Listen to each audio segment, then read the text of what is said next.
Hola, buenas tardes. Yo soy Ángel Jesús Ordóñez Farfán.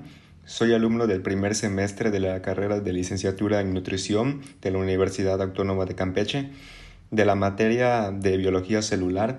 Hoy les vengo a explicar un poco sobre la glucólisis, el ciclo de Krebs y la cadena respiratoria.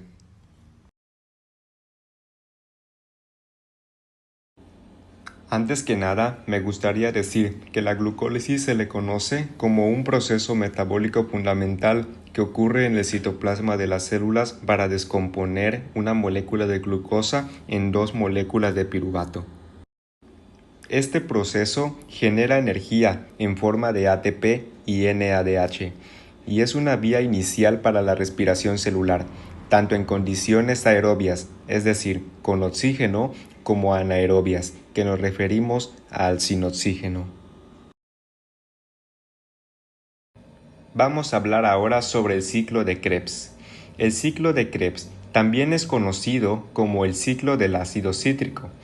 Es una ruta metabólica clave en la respiración celular que ocurre en la matriz mitocondrial de las células aerobias. Es una serie de reacciones químicas que oxida completamente el acetilcoenzima A, derivada de glúcidos, lípidos y proteínas, para liberar energía en forma de ATP, y también produce transportadores de electrones como NADH y FADH y dióxido de carbono como productos de desecho. Ahora vamos con el turno de hablar de la cadena respiratoria. Esta es una serie de complejos proteicos en la membrana interna de la mitocondria que transfiere electrones del NADH y FADH al oxígeno, liberando energía. Esta energía se utiliza para bombear protones, creando un gradiente electroquímico que la enzima ATP sintasa aprovecha para producir ATP. En la última instancia, el oxígeno acepta los electrones y se combina con protones para formar agua.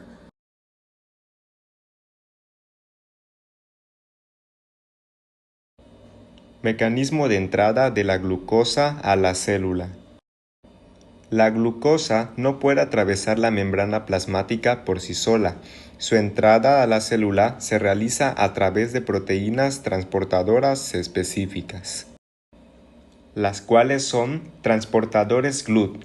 Estas son proteínas de la membrana que facilitan la entrada de glucosa a favor de su gradiente de concentración mediante difusión facilitada.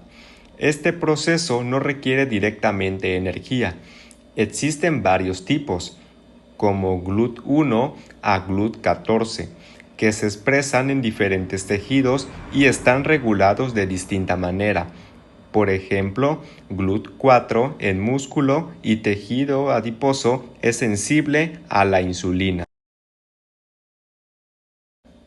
También encontramos a los transportadores SGLT.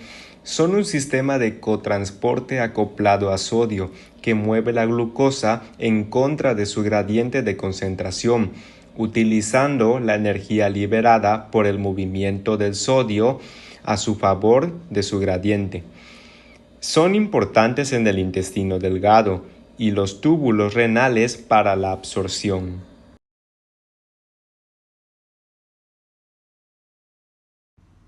Catabolismo de la glucosa por la vía fermentativa y localización. El catabolismo de la glucosa comienza con la glucólisis, también llamada glicólisis, que ésta ocurre en el citosol o citoplasma de la célula. La glucólisis es una ruta metabólica de 10 pasos que convierte una molécula de glucosa, es decir, 6 carbonos, en dos moléculas de piruvato, de 3 carbonos cada una. Genera un total neto de 2 ATP y 2 NADH por molécula de glucosa.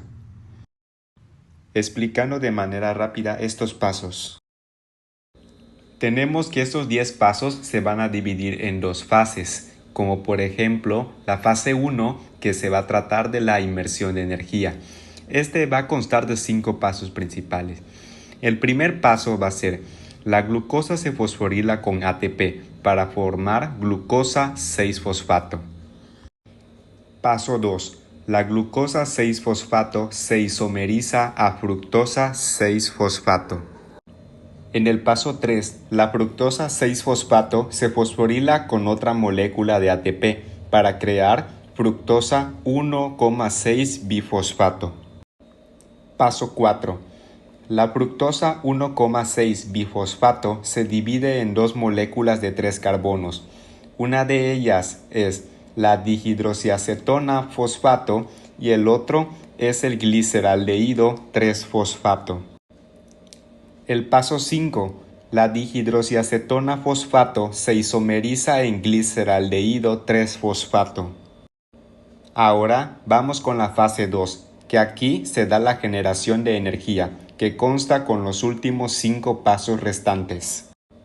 Ahora, continuando como paso 6, el gliceraldehído 3-fosfato se oxida y se fosforila, produciendo NADH y 1,3-bisfosfoglicerato.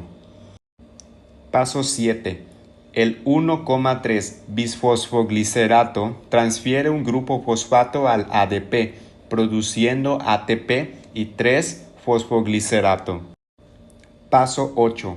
El grupo fosfato se mueve del carbono 3 al carbono 2, formando 2-fosfoglicerato.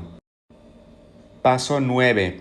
La molécula de agua se elimina para formar fosfoenolpiruvato. Paso 10. El fosfoenolpiruvato transfiere su grupo fosfato al ADP, produciendo la segunda molécula de ATP y piruvato. Hablando ahora de la vía fermentativa, este ocurre cuando hay una ausencia o limitación de oxígeno, o en células que carecen de mitocondrias, como los eritrocitos. Es una vía posterior a la glucólisis. Su principal función es regenerar NAD a partir del NADH, lo que permite que la glucólisis continúe y siga produciendo una pequeña cantidad de ATP.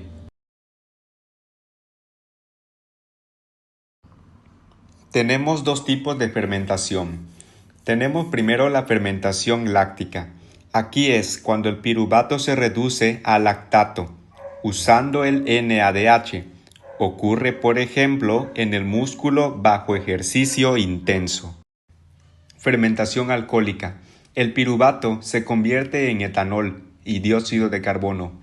Un paso intermedio implica la formación de acetaldehído, regenerando NAD. Ocurre en levaduras. Balance de ATP en la glucólisis. Aquí tenemos reacciones donde se gasta ATP. Fase de inversión. Paso 1. Conversión de glucosa a glucosa 6-fosfato, catalizada por la exoquinasa glucoquinasa. Aquí se gasta un ATP. Paso 3. Conversión de fructosa 6-fosfato a fructosa 1,6-bifosfato, catalizada por la fosfofructoquinasa 1. Aquí también se gasta un ATP. Ahora, en las reacciones donde se forma ATP se conocen como fase de ganancia. Aquí tenemos el paso 7. Es la conversión de 1,3-bisfosfoglicerato a 3-fosfoglicerato, catalizada por la fosfoglicerato quinasa.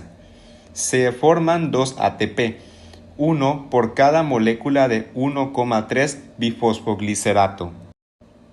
Paso 10. Conversión de fosfoenolpiruvato a piruvato, catalizada por la piruvato quinasa. Se forman dos ATP, uno por cada molécula de fosfoenolpiruvato.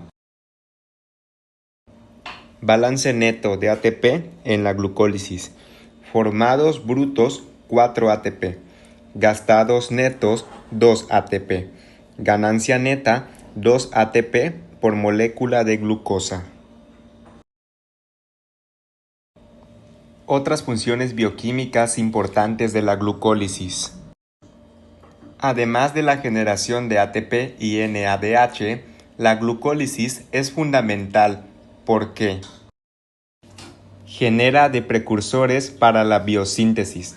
Los intermediarios de la glucólisis son cruciales para las otras rutas anabólicas.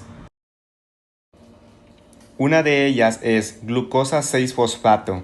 Esta se utiliza para la síntesis de glucógeno y para la ruta de las pentosas fosfato, que produce NADPH, y ribosa 5-fosfato, un precursor de nucleótidos y ácidos nucleicos. La otra ruta metabólica es 3-fosfoglicerato. Este se puede desviar para sintetizar el aminoácido serina.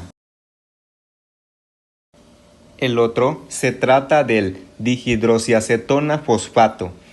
Es un precursor de la porción de glicerol en los lípidos, es decir, triacilgliceroles y fosfolípidos. El último es el piruvato. Este es un precursor del aminoácido alanina y puede convertirse en oxalacetato vía gluconeogénesis o reacción anaplerótica, un intermediario del ciclo de Krebs. Vamos a hablar ahora sobre cómo el piruvato entra a la mitocondria. Antes de continuar, me gustaría aclarar que el piruvato y el ácido pirúvico se refieren a lo mismo. El ácido pirúvico es el compuesto en su forma ácida, mientras que el piruvato es su forma ionizada o sal, es decir, un anión, que es la forma predominante en la mayoría de las condiciones biológicas. El piruvato generado en la glucólisis, es decir, en el citosol, debe entrar a la matriz mitocondrial para continuar con la respiración celular aeróbica.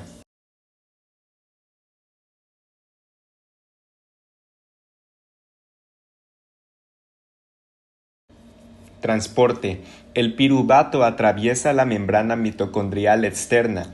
Esta es altamente permeable, y luego la membrana mitocondrial interna, que es altamente selectiva, a través del transportador mitocondrial de piruvato, las siglas MPC. Un simportador que introduce el piruvato junto con un protón.